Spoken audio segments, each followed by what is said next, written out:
Тогда мы ничего не знали, ни про очки, ни про стельки. А я вообще лежала дома 2 года, не могла понять сама себя, потому что у меня была деформация костей, и весь позвоночные мышцы были атрофированы. И за счет этого я 2 года, не выходя из дома, лежала. Ну, мне предложили сауну. Я благодарю этого человека, который пригласил меня сюда, просто дал возможность приобрести здоровье. Вот, начиная с 24 августа 2022 года я начала принимать в сауну. 10 дней 2 дня отдыхала, 15 дней 2 дня отдыхала. И так получалось, что я за 3 месяца поднялась на ноги с постели.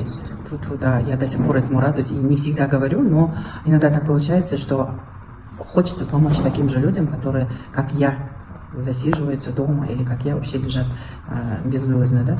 И были шпоры на ногах, те же ушли. У меня был артрит ревматоидный, это тоже я переборола через сауну, да. У меня даже вот